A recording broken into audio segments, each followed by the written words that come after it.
Can you see my screen? Alex, can you hear me?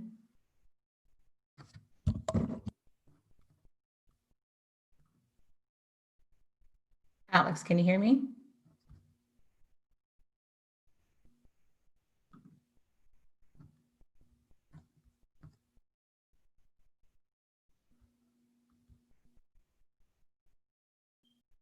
Can you hear me, Alex?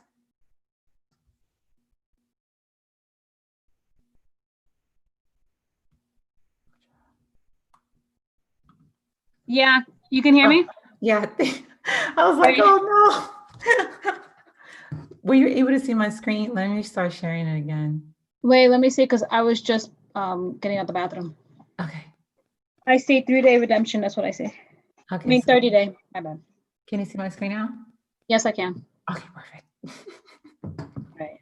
I put it back on mute. I was like, oh no, my thing's not working. Can't happen today. Sorry. I opened you up and then I was like, let me finish up real quick in the bathroom.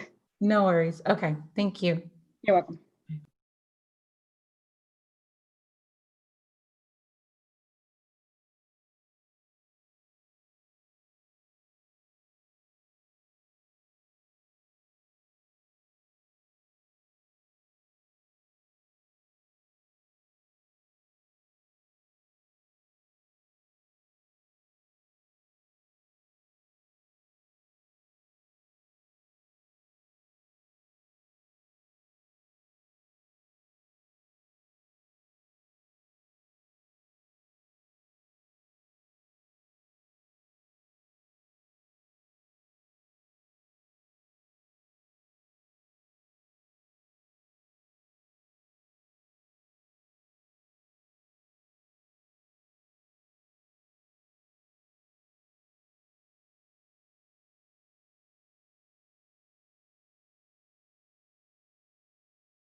All right, everyone.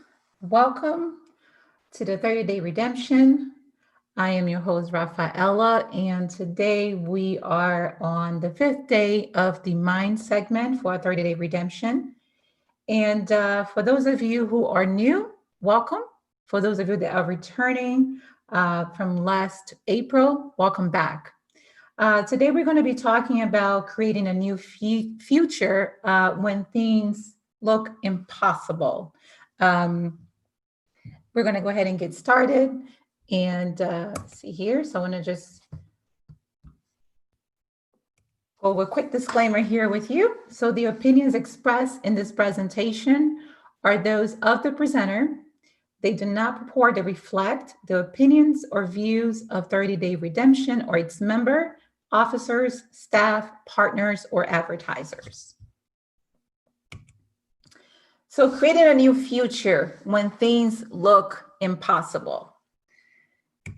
So in 2019, we saw our 2020 as our year, as like any other year. You know, we look forward to what's ahead. We begin to create new ideas, and you know, we look at the coming year as that reset button. Is the year that we're going to make things happen, and you know, we just know for sure we have that instinct that 2020 is going to be our year or any other year. And so, and just like any other year, we make what those New Year's resolutions, right? We want to exercise more and, maybe lose weight. Some of us want to get organized. Some of us say, this year is going to be the year that I'm going to learn a new skill or a hobby. Maybe some of us want to start our own business. Some of the other resolutions are to live life to the fullest.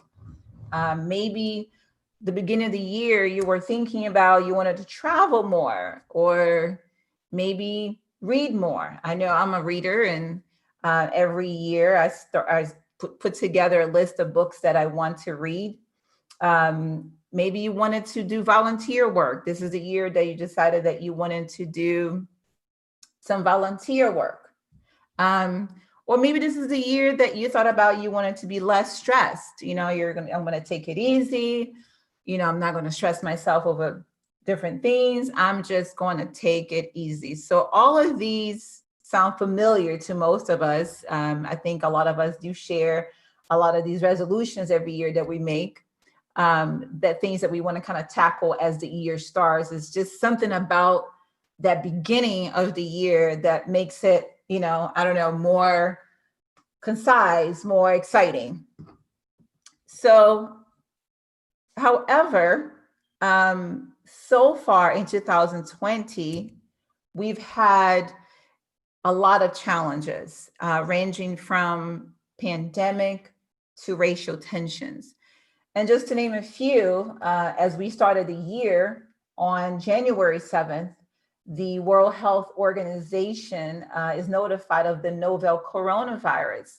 It was then known as the 2019 nCoV, which is began in China. And of course, on January 26th, Kobe and Gigi Bryant, along with 7 other passengers, died in a helicopter crash in Calabasas, California. Then on February 23rd, 2020, Ahmaud Arbery, an unarmed 25-year-old African-American man, was fatally shot near Brunswick in Glenn County, Georgia. Then as we started going into March 11th, the next month, the COVID-19 pandemic, the World Health Organization declares that COVID-19 an outbreak as a pandemic. So the whole entire world just stops. Then we go into April.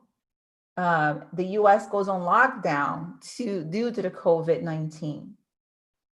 And then, of course, as we go into the following month in May, George Floyd, 46 years old, died after a video showing a white Minneapolis police officer kneeling on his neck for almost 9 minutes. So, as you think about 2019 and what you were thinking about doing 2020, and all of a sudden your plans got stopped, your ideas got stopped.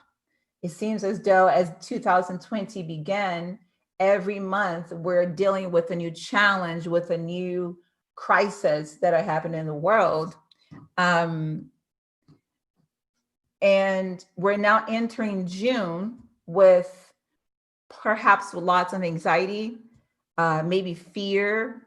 Some people might even be hopeless. We look at our plans and our vision, and we wonder if we're able to bring it to pass. Or some of us might even avoid starting anything with fear that it might not come, or perhaps, might be destroyed.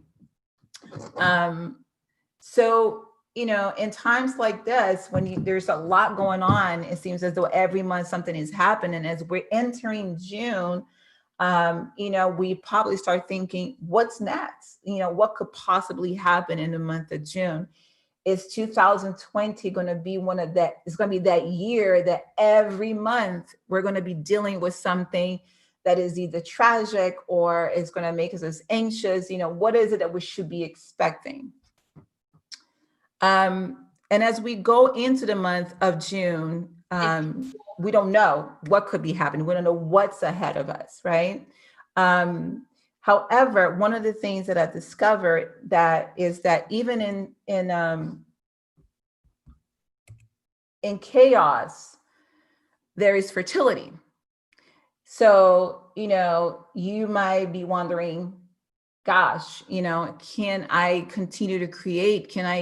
Am I able going to be living out my vision? Am I going to be able to live out my dreams with so many things happening? And as I was doing some research, I discovered that a lot of things were birthed out of tragedies and during crisis. A lot of us, when we look at crisis, we look at crisis as a way of stopping us from doing things that we love or the things that we're called to do. But I found that as within the crisis, that our talents or our vision sometimes can really birth, can really take shape. There is a state, I know for me, when I am doing something, when I'm under pressure, I think I work best when I'm under pressure. And I think I've had my greatest ideas that I've ever gotten was when I was under a lot of pressure. So let's look at some things that were created during tragedy and crisis. So the GPS, the famous GPS that we're using to get from point A to point B, to travel across the states, it was actually created during a crisis. It was during the launching rockets into space in the 50s. Wasn't about who could venture farthest from the Earth, but rather who could launch nuclear weapons closer to their enemies. In other words, the space program was really about military superiority. So scientists at MIT noticed the frequency of the radio signals transmitted by Russian satellite increased as it approached and decreased as it moved away. They realized that satellites could be tracked from the ground by measuring the frequency of the sounds they emitted, and conversely, the location of receivers on the ground could be tracked based on your distance of the satellite. So using that knowledge, the Navy built the first real satellite navigation system that designed to locate submarines in 1959. Later, in 1974, the military launched the first 24-hour navigation system called Navstar. That technology would eventually lead to GPS that we find in our cars and also in our smartphones. The airbags that have saved hundreds of lives, well, not even hundreds, but thousands of lives, was inspired by John Hetrick. He was driving on a Sunday afternoon with his wife and his daughter back in 1952, and his car actually crashed. And while that happened, his wife, he put his hand in front of his daughter so that his daughter wouldn't fly out the windshield. And so at that moment, he had this idea that if the car had some sort of safety cushion that inflated, right, it could save lives. So the airbag came out of an idea because, like I said, his daughter almost died. And that's what that idea of say, hey, what if my car had something that could prevent that, right? So it was almost near a death situation that an idea got birthed. The gas mask and also the traffic light, which the one that, was created by an African American. The traffic light, for example, there was a lot of accidents that were happening because people weren't slowing down. All of a sudden, it went from red to green. And so the yellow light was, actually, I'm sorry, they had stop signs, but there was a lot of accidents happening because they couldn't put the stop sign fast enough. So he created the traffic light that had 3 colors, and the amber color in the middle was the most important one because it allowed folks to kind of slow down and then either go or stop. The iPod, our famous iPod, was actually launched and created during the 9/11 disaster. And then this is a fun fact, during the Depression years, they developed, the car radio was discovered. And the way that it was discovered, it was because, back in the 1930s, people will go out on dates in their car. And so they thought, it would be kind of nice, while you're out on a date to actually listen to some music. hence the car radio was born in 1930. The chocolate chip cookie was birthed in 1933 during the Depression year, and we still enjoy it to this very, very day. And I look at Facebook now as, we're dealing with this pandemic. I see a lot of people cooking, a lot of people creating new dishes. I see people that were not vegan going vegan. People are really getting creative during this time with their food, right? I see people that are now cooking as a way of making money. So, you never know what it is that what your talent can take you in the midst of this crisis. And another thing that was kind of cool that I found during the Depression years, the Monopoly game, and I love Monopoly, was also birthed during the Depression years. And we're still enjoying this game to this day, not only on the board, but now you can actually play Monopoly on your phone. I mean, who would have thought during the Depression years, you created a game that is living up to this day, even digitally? Who would have thought of that? So you never know what your ideas, what your talents, what your vision, what you can actually do during the midst of crisis, what can birth out of that, that will live, who knows, for a lifetime. So times like this can provide a powerful stimulus for entrepreneurship. Back in 1989, some of the fastest growing private companies in the US were started between 1981 and 1983. This is while the US was hit by 2 recessions. In fact, many even credit their bold business ventures due to the loss of employment and a fear of not finding jobs. So it is times like this when problems occur that solutions can arise.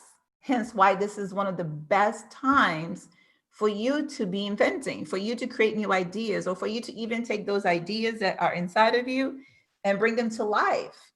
Because the world needs what you have to offer. All of us are unique in our different ways. We have different talents. Some of us might have similar talents, but it's not the same because we're all different. So how do you do that? How do you tap into that vision, into that idea that you wanted to have or that you have when you open social media or you turn on the TV or look at a news outlet and all we see is crisis? Those images are so powerful that sometimes it can make your vision, ideas seem impossible. So how do you get past looking on what is on the outside and create a future for yourself or bring your vision to life despite the circumstances that are around you, right? So one of the first things that we must do in order for us to begin to birth or bring that idea to life, we got to face a few truths. One of the first one is what is happening in the world is not the cause of non-action towards your vision, nor is it stopping you from reinventing yourself. Now, I'm not making light of what is happening all over the world. Folks are losing their lives and loved ones. Some people are out of work. Some people are facing losing their homes, and some people even might be going hungry. However, what's inside of you is still alive and ready to come to life. It has been there and it will always be there until the day you die, despite what happens in the world. So even though all those things are going on within you, those visions are not being birthed, are not manifesting, not because of what's going on the outside. And we're going to talk about how to tap into that a little bit later. But it's really been there all along. So year after year, those visions are there, those ideas are there, and they're not stopped by the outside, okay? Another truth that we must look at is life will always have setbacks. So throughout the history of this world, there has always been wars. There has always been plagues. There's always been disasters. There's always been economic crashes, catastrophes. And guess what? They're always going to be there. In Ecclesiastic 1:9 says, the thing that hath been, it is that which shall be, and that which is done is that which shall be done. And there is no new thing under the sun. So the things that we're dealing with, that we're facing, is one of those things that are, as long as the world exists, we're going to continue to face some sort of setback, some sort of challenge, some sort of disaster. Yesterday, on yesterday's presentation, Alex, talked about hurricane, how to prepare for a hurricane or a disaster, an emergency, which means that emergencies and disasters will happen. Those things will take place. So what's happening in the world should not stop you or any of us from living out our vision, developing our dreams, developing our plans of action. Okay. All right, let's see here. You are responsible for executing the gifts that have been given to you. Okay. Now, and 1 Peter 4:10 says, as every man hath received the gift, even so minister the same one to another, as good stewards of the manifold grace of God. So, in the times like this that we're living, a lot of the things that are inside of you, like, for example, a lot of people here are teachers. A lot of people have certain skill sets that can help people in disasters. Some of us are natural born coaches, or natural born encouragers, right? So our talents and gifts have been given to us to serve one another. Some of us have the gift of music, cooking, sewing, teaching, being visionaries, right? So if you, let's say, for example, you have the gift of cooking and you cook for your family, and you love cooking, you enjoy it, it's the thing that when you wake up every morning is your thing. I have one of my cousins in Brazil. I was talking to her the other day, and she's, of course, everybody's quarantined. And I asked her, I said, so, because she's a busybody, she owns a flower shop and she's always on the go. And so, like when you see her, she's moving really fast. So I asked her, I said, so what you been up to? Because you're such a busybody, now you have to stay at home. She goes, I wake up at 5 o'clock in the morning and I make lunch. I said, you make lunch at 5 a.m.? She's like, yeah, 5 a.m. And it's like, and it's ready to go. And she loves to cook. She's spending the whole day cooking.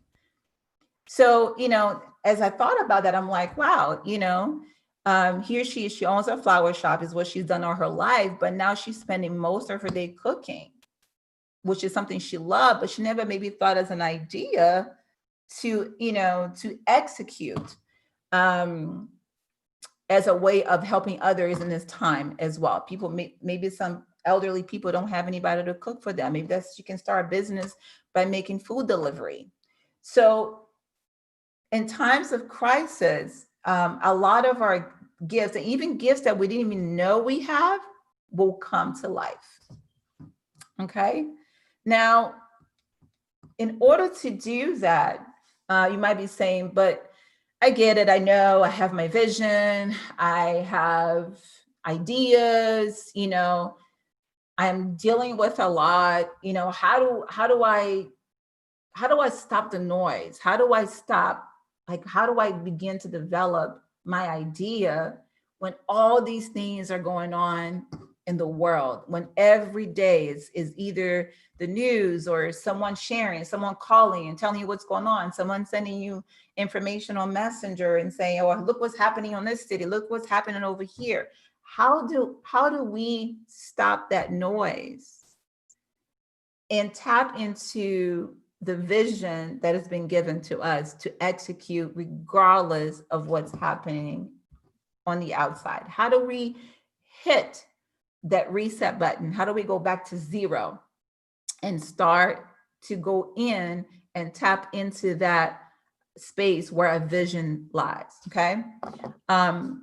For us to do that, we must first find out what's going on in our minds. Okay. Now, the mind consists of 3 layers, okay? One of them is called the outer layer, and this is where the outside voices live. I call it a traffic jam and congested streets, kind of like New York. You know, when you think about New York, there's people walking everywhere, people talking, cars and trains, and there's a lot going on, right? So the outer layer of your mind is where all the noise lives. Now, what does that noise look like? It looks like the news.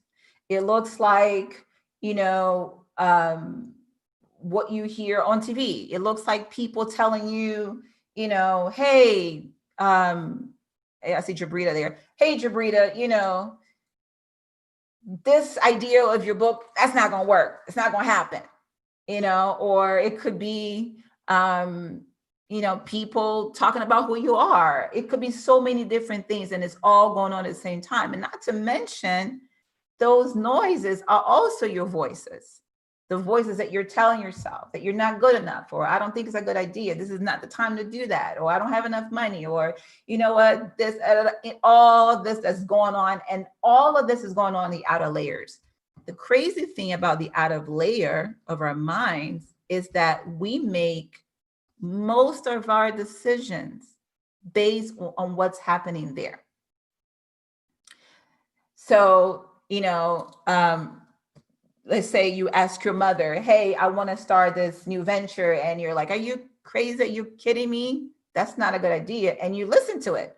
Or the news might say, don't go outside because, you know, we're going to have a storm. So most of our decisions that we make, we're making based on the outer layer of the noise, either through what people are telling us, or we're telling ourselves, or we're basing our decisions from that space. Okay.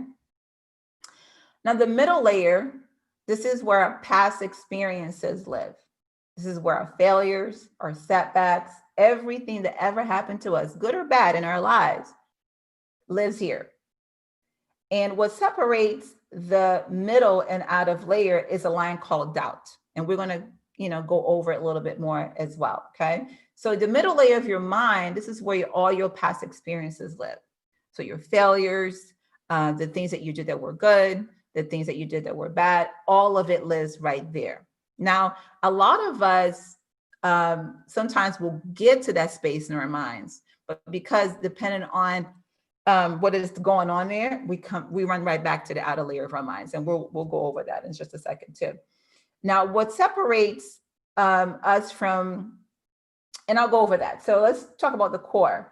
And then there's the core, okay? The core is the place where you find your truest form of self. This is where your ideas live, your gifts, your desires, your primitive nature. All what separates the middle layer from the core is your fear. Now, a lot of us, from time to time, will take a glimpse into the core. We don't necessarily actually go there. Some of us do. Some of us get to the place that we can get there. And I'm going to show you how to actually get there. But a lot of us, because we're living in an out of layer, we're looking at the core as something so far away. Like, I just cannot, you know, it's impossible for me to really, truly achieve those things. It's like, it's a far away, almost like a mirage in our lives, right? So today we're gonna go over really quickly on how to move from the out of layer, how to shut the noise, how to get to our past experiences and get to the core of true self so that we can bring our vision to life. Okay. All right. So the outer layer, as I mentioned before, so imagine the outer layer, you being in the middle, and there's a circle of people around you. And they're all saying different things. It could be your voices, it could be other people's voices, I mentioned. One thing that I would recommend is, as you begin to do this process of going back to the core, and if for those of you who attended my forgiveness conversation, presentation that I had in April, one of the things that we can do to stop that chatter, that noise, is to make a list of what is being said. So, you know, take some time, go into a separate place in your house. If you have a special room that you usually go for prayer, take a piece of take a piece of paper and a pen and begin to write down what those voices are saying. Okay. For those of you who were at the presentation, it was a really interesting exercise. And then as you make the list, begin to repeat what is being said to yourself. Now you're going to have different experiences with that. Some of you might be frustrated, others might be irritated. It might bring some sadness. Whatever emotion comes up, it's perfectly fine and it's perfect. Okay. Because what is that going to do? It's going to stop the chatter. It's going to stop that chatter that's going on in the mind. Okay. It's going to quiet down. But after it quiets down, we're going to have to keep moving forward towards the second part of your brain, the second layer. But before we get to that second layer, we're going to hit a crossroad. Okay. And that crossroad is called doubt. Now, a lot of people will stop here, because they're going to say, you know what, I don't know if I want to, I don't know, they're going to have, I don't know if I really want to do it. I don't think I'm ready to cross that line. I'm not ready to really tap into that, but I'm just not ready, so you're going to have those doubts. How do you get past the doubt? How do you get past that line of doubt? Here's where you're going to make a list of things that has worked in your life in areas where you have taken steps and succeeded. And what that does when you think about those areas that you have, let's say you got married, you had a successful marriage. Maybe you worked for a bank and you were there for 30 years and you took all these courses and you went up in rank. Think about the things that you did that actually worked and begin to write those things down, because what it does, you begin to build courage to go over that line of doubt, to go back into that middle layer. Okay. All right. See here. So after you cross that layer of doubt, you're in the middle layer. This is where most people stop. Okay. And why they stop? Because they literally, as they begin to look at the replay of their lives, they literally go through a physical process. Depending on what it is that they're looking at, it could be something that didn't work. It could be something that did work. So for most of the time, a lot of people stop because a lot of the things they begin to focus on are the things that did not work. Okay.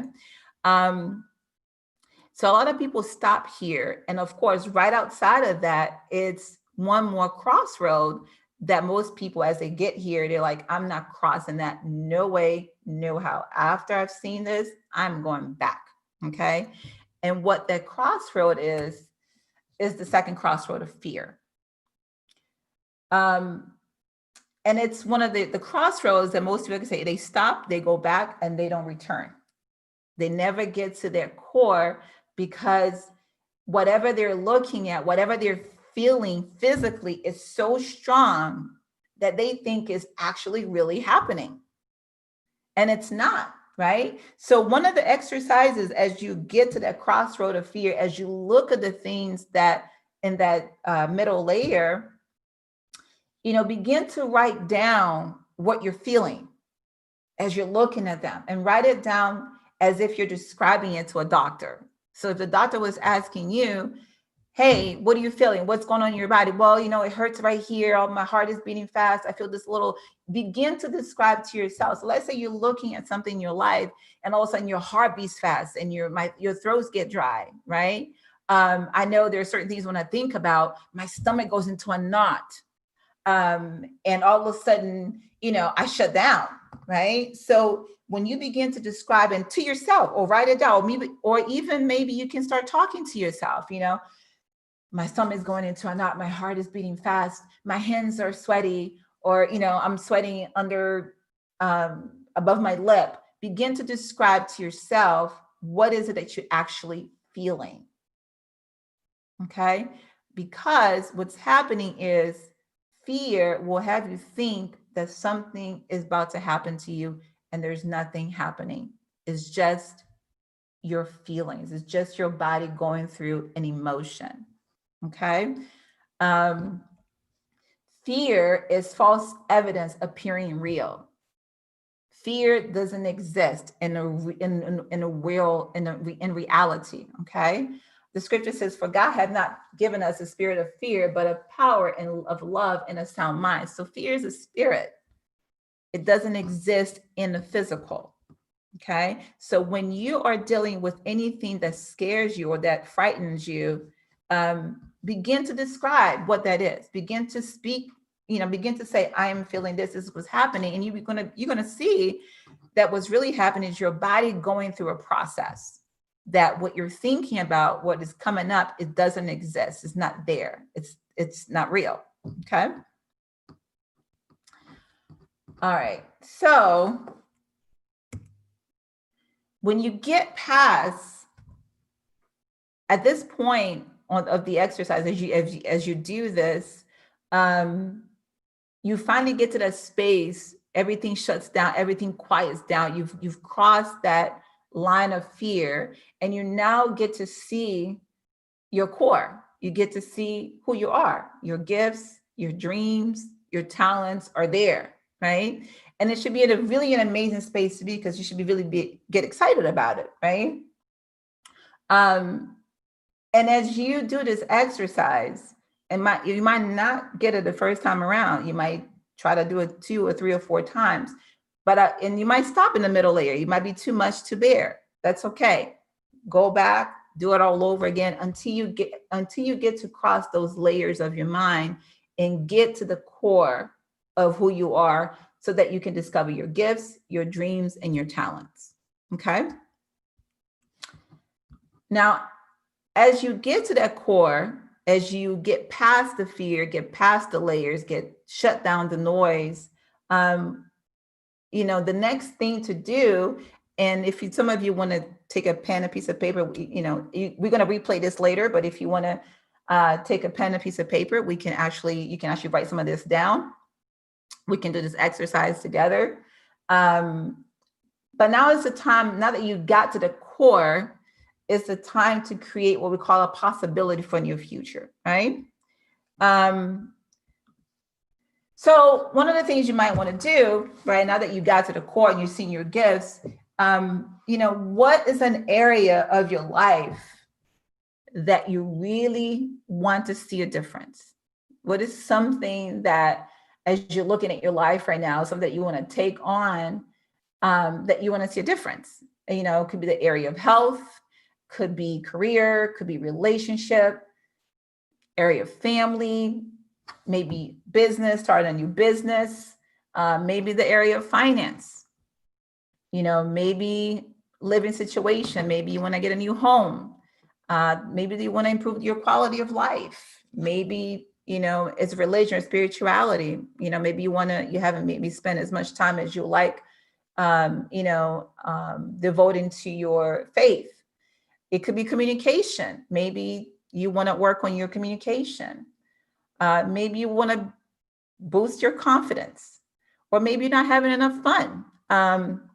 So as you get to the core, choose an area of life that you really want to see, that you want to make a difference. So if you want to choose an area right now, just for the sake of exercise, it can be anything. I'm not going to ask you guys to share, but choose an area of life that you really, really want to see a difference in.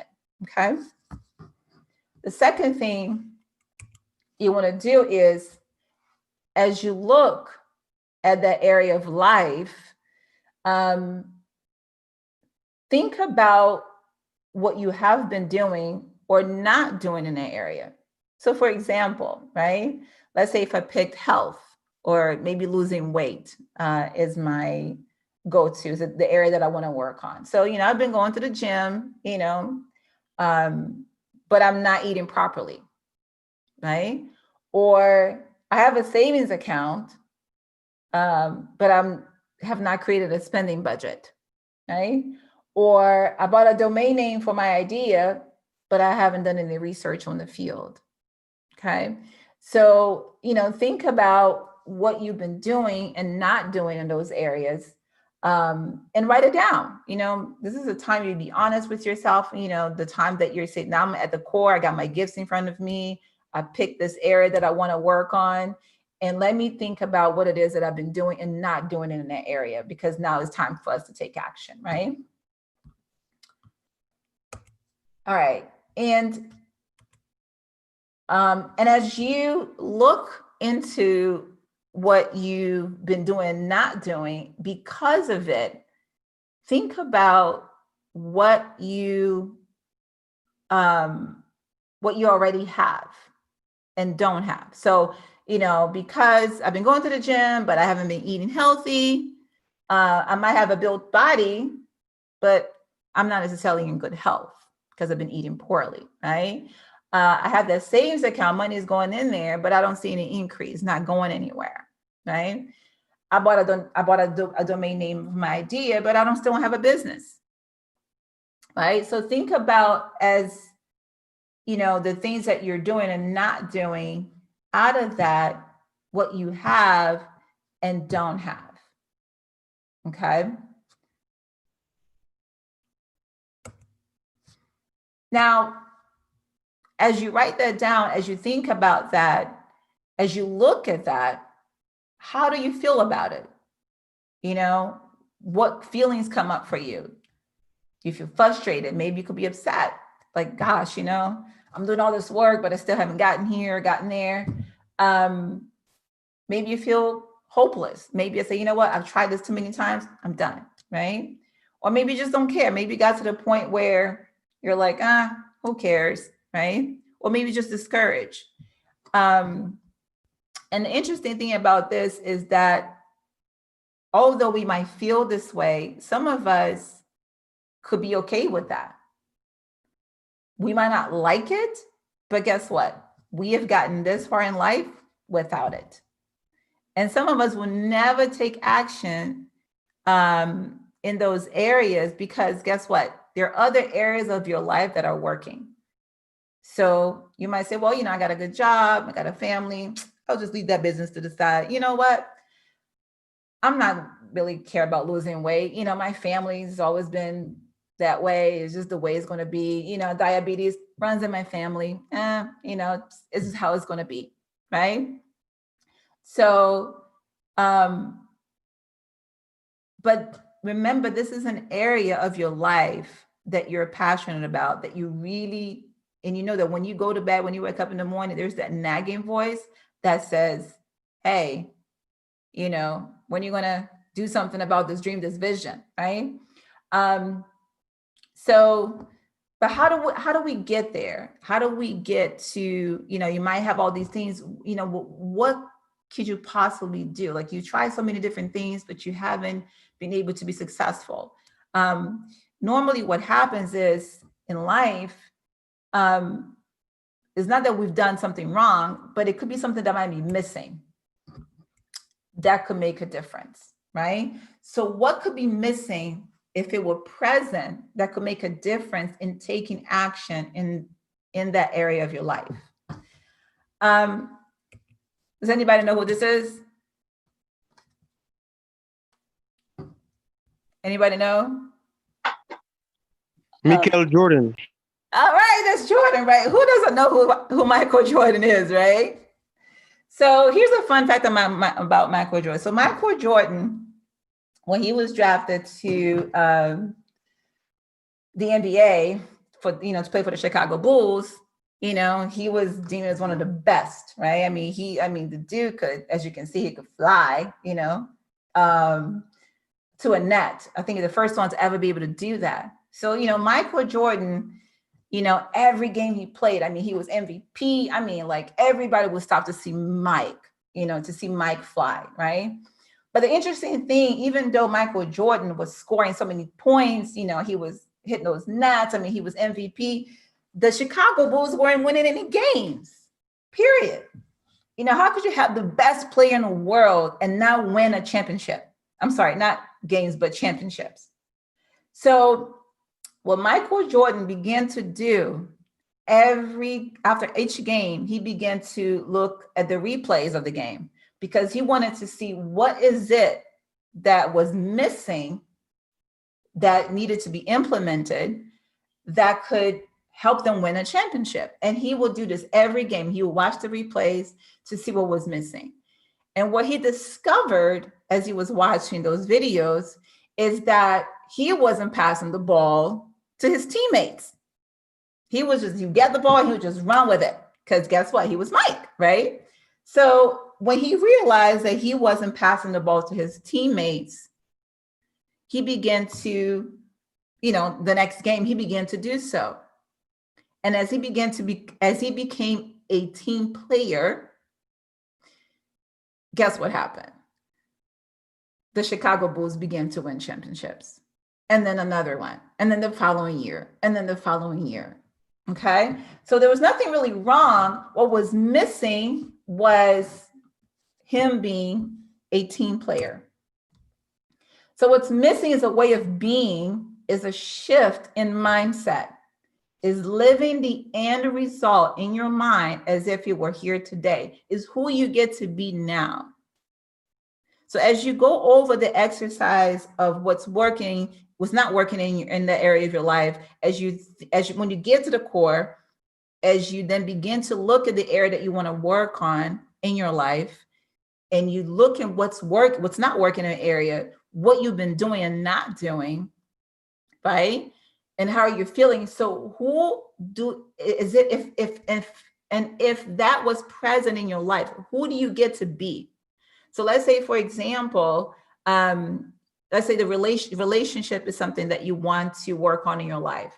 And you say to yourself, oh, if I get married, if I have children, I'll be so happy, right? So if you were happy today, what difference would that make in developing a relationship? So think about what's missing as a way of being. Who do you get to be now? Like if that was present in your life, who do you get to be? And who do you get to be is what's actually going to take you to develop that vision,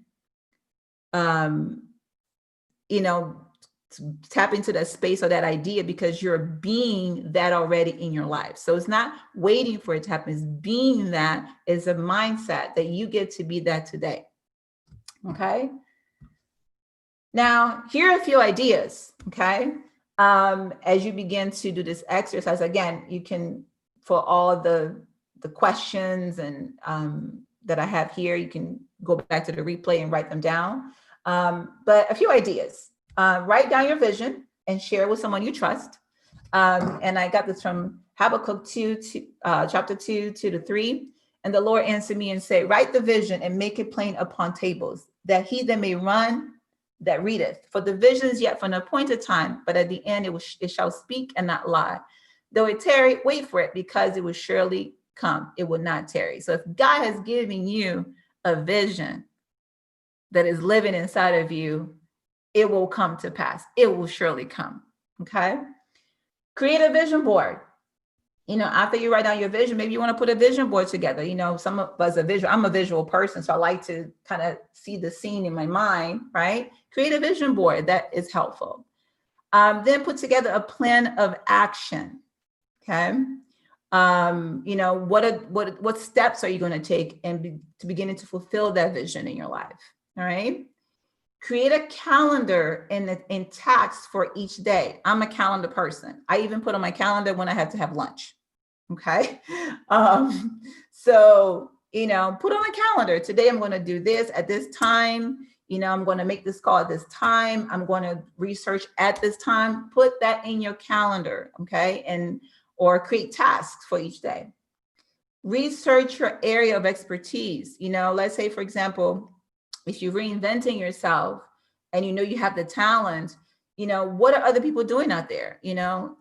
Research, do some research, see what's going on in that area. Okay. Look for a mentor, somebody who is going to kind of guide you through, creating or bringing that vision to life. All right. Have an accountability partner, someone who's going to say, hey, did you take care of that today? You say you had that on your calendar. Did you actually get to execute that? Okay. So have an accountability partner. And most importantly, take an action a day. A day should not go without you taking an action on your dream, on your vision. Okay. Anybody has any questions for me? I'm gonna open the floor. I'd already unmute your mic. Anybody have any questions?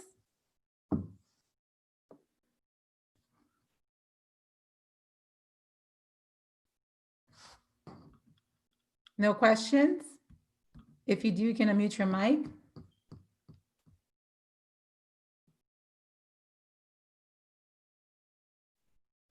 Can you hear me? Yeah. This is Kashab. Hi. Really quick, is there a way that, because I think what happens is that folks need a jolt to move beyond the concept into, even when you lay out the action steps, there's still this blockage that prevents people from even engaging the action steps to redeem them from fear, or as you say, move into the other layer.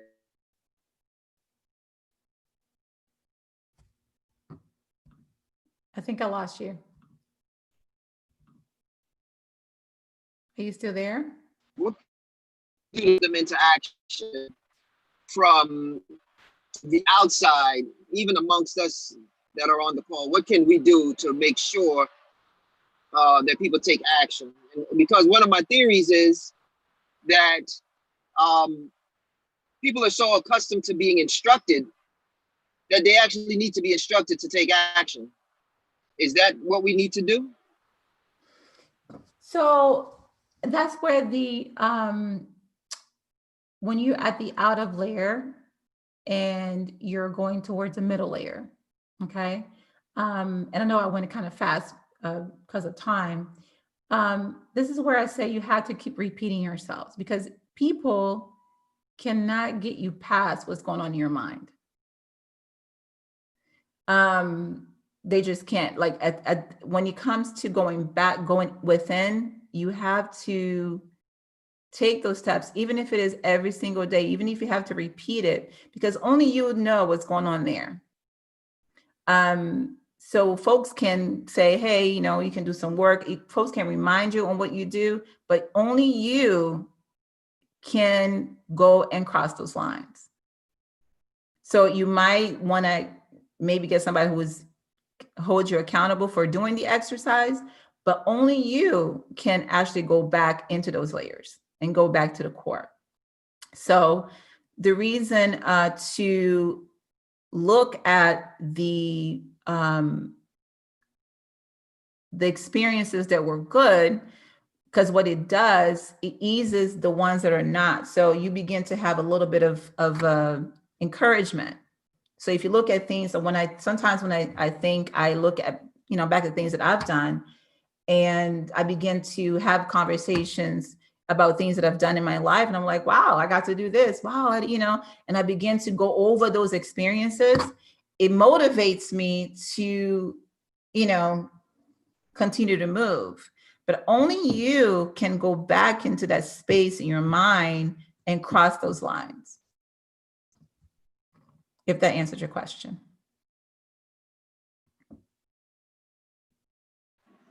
Yes, it does. Thank you very much. Anyone else have any other questions?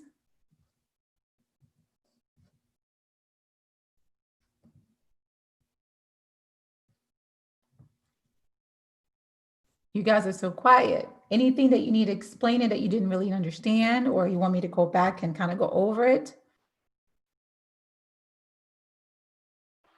I think it would be good if people could just give feedback, you know, even if they don't have a question, just give feedback so that it can be understood if you get it, you know, or if maybe it was too fast or too slow, or just give some feedback so that we can know if this is really registering or if any adjustments need to be made so that it can be better, or if it's just on point. But, you know, jump in and say something.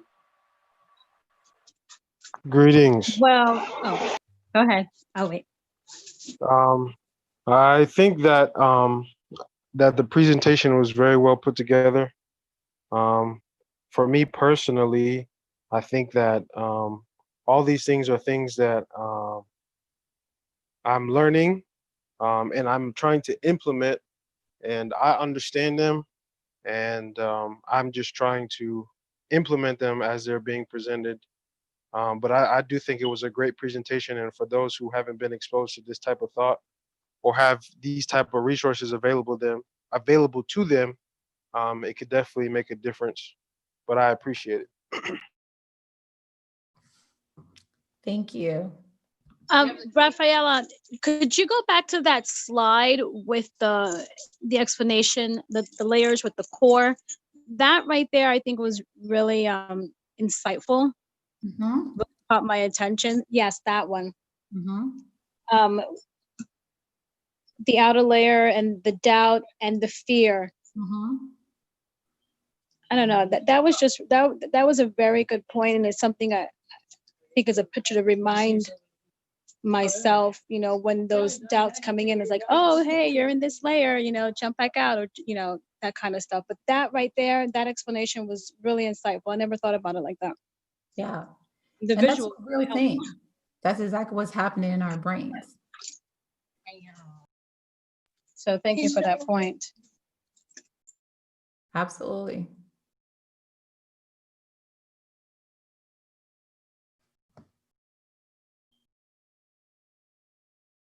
Anyone else? It was a good lesson. I got some good points. The layers, just like the sister said, that helped because you know I knew the different, like the outside voices, and then the middle layer and the true self, but I wasn't sure where the fear and doubt lied at the crossroads. And that gave a really good illustration to help make a list and work through it. I really like the one that says to make a list of the experiences that have worked in your life. That was really good. Cool. Awesome. Yeah. And the thing about the middle layer is that is all of our experiences. And I think a lot of people sometimes, in order to get to the core, they just keep their eyes on those good experiences. It's what fuels them to keep pushing forward. And that is why that middle layer is so important. Some people sometimes get stuck there. They look at their past experiences and they look at the bad and it says, I'm not going any further than that, because fear is the next thing they have to cross. And a lot of people don't want to, because it's a physical thing, they really think something is going to happen in their mind. They really think something is actually going to take place, and it's not. So yeah. Anyone else? Can we have a role play example of how fear plays out with those layers of the brain in someone who has been in a bad relationship, and how they can use that not just for creating a new future in business, but how they can create a new future in a relationship? Do you have an example of, and maybe walk us through something like that, where someone has relationship trauma? And Jabrita, maybe if you're on, if you can chime in, if that example layers has any significant industry. Can we hear from that, using the example of someone who, let's say, was in a domestic relationship, wants to move forward, but is really stuck on the pain, and how can they walk through look at the good in relationships when they only have bad examples? Yeah, absolutely. So it's a perfect one, actually. So, let's say the area is the relationship that you want to work. You want to have a new relationship, and you get to that middle layer and you look at, some good experiences and some bad experience. Of course, the bad experience probably outweighs the good. And, you know, that great relationship that you want is waiting right there at the true self, at the core. And so you see it, you can foresee it, you see it right there, it's at the core, but the only thing you have to cross is that fear to get there. And that fear is going to be those images of, you know, perhaps, you know, the last relationship that you had was a person who was very controlling and they used to hit you, right? And so for whatever reason, you know, you might sit there, be looking at the core and say, oh my gosh, this person is so wonderful. And out of nowhere, an image of a past relationship shows up. And all of a sudden you retract, you actually feel it on your stomach, like, oh, I don't know if I want to go any further because I'm afraid this person might treat me the same way this person did. So at that moment, as you are at that middle layer, as you're feeling, you know, that physical, like your body begins to have those emotions, begin to write them down and begin to say, that person, it's not the same as this person. You know, you begin to become aware of that what your body is feeling is just a reaction of something that took place, but not what's happening right now. And you begin to say to yourself, no, that person is not the same person. You know, so let's say, you know, this person here is McGarvey. McGarvey is this person, he's that person. This other person here, Kashab, no, he was this person, that person. So that's when you begin to write down, you know, begin to really talk to yourself and say, these are not the same people. And what I'm feeling is just a reaction of something that is not real. It's not happening. It's just happening in my mind. Does that kind of answer your question?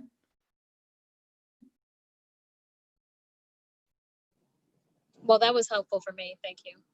Okay. Yeah, I just wanted the example. Yeah, just relate.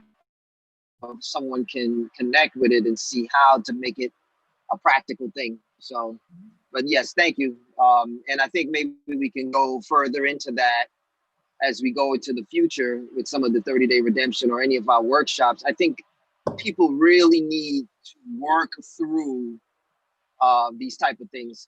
The other question that I have is role play and how significant role, this is my last question, role play and how significant role play can be in even with seeing a future for yourself. I know you said think it out, but actually acting it out and getting your muscle memory involved, can that also be a great exercise in helping? Oh, absolutely. Actually, you know, this particular layer system is actually done through an exercise. It can be done by yourself. It's helpful when you do it by yourself, but, you know, but it's also, this is a whole entire day of exercise. How to actually get to the core true self. This could be a whole entire day workshop. Where we do do role play. People get to play out those things, write down the things that are the noise, how to really shut down the noise in real time. So this in itself, just this alone is an actual, it's a workshop that can be done with other people to kind of help them get to actually, you know, to the core of true self. I gave it because I wanted people to have something that they can kind of, you know, have to, how do I get there? How do I clear that noise? But this in itself, you know, just by itself, it's a whole entire conversation. Wonderful. Thank you very much. Great presentation. All right. So I'm going to go ahead and just put the last slide. And again, it is something that we can actually do as a workshop. Get to the, let's see here.